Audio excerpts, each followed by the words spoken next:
Chaque soir, Eric a l'habitude d'appeler son père. Or, ce soir, il ne répond pas. Inquiet, il appelle sa sœur pour lui demander si elle a des informations. Elle lui répond qu'elle l'a appelé il y a déjà une semaine. Très angoissé, alors qu'il était déjà très tard, Eric se rend chez son père qui habite à plus d'1 heure de chez lui. En réalité, Jean dormait dans le canapé devant la télé et n'entendait pas le téléphone sonner. Rassuré, Eric apprend par la suite que le voisin avait déjà rendu visite à son père le matin même pour aller faire des courses. Par quel moyen Eric aurait pu savoir que son père allait bien, en s'évitant un trop grand stress et un déplacement?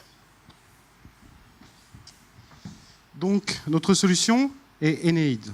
Eneid, c'est le réseau social sécurisé pour la personne en perte d'autonomie et son entourage familial et social. Aujourd'hui, Eric s'est déplacé, il est fatigué, mais il doit encore faire le trajet du retour. Eric, comme beaucoup de gens, est accro à son téléphone mobile avec accès à Internet. Reprenons maintenant la situation détaillée dans la vidéo, mais cette fois, Eric a inscrit son père, avec son accord, sur Eneid. Sur le retour du travail, dans les transports en commun, Eric essaie d'appeler Jean à plusieurs reprises, mais il ne répond pas. Alors Eric se connecte à Eneid, saisit son login et son mot de passe. Une fois authentifié, Eric consulte le flux d'informations et constate que le voisin de son père, Olivier, est allé avec lui en course ce matin. Eric n'est plus angoissé. Chaque matin, Sébastien, l'infirmier, vient voir Jean pour son injection d'insuline. À cause de la circulation, il pense qu'il sera en retard sur son prochain rendez-vous et n'a pas le temps d'écrire un message sur Eneid. Du coup, il utilise la messagerie rapide pour laisser une trace de son passage en un clic.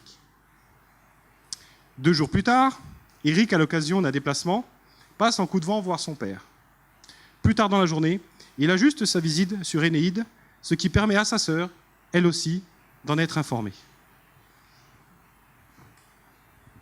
Voilà, on en a terminé pour la présentation pratique de l'outil.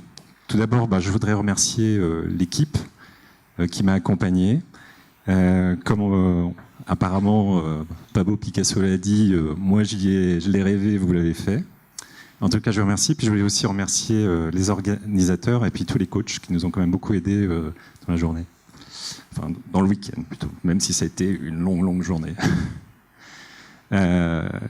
Aujourd'hui, il y a beaucoup de personnes qui ont un proche qui est isolé ou qui est dépendant. Quelques chiffres, on a en France 1 200 000 personnes qui bénéficient de l'APA, l'allocation pour l'autonomie. Il y a à peu près 6 à 7 millions de personnes qui sont aidants. Et donc ça concerne l'ensemble de la population. Comme vous pouvez voir dans l'équipe, ça concerne toute la population, y compris les jeunes qui sont là et qui sont prêts à s'investir dans ce projet, quitte à changer le nom de Eneid pour le rendre, comme le recommande Uwe, plus international.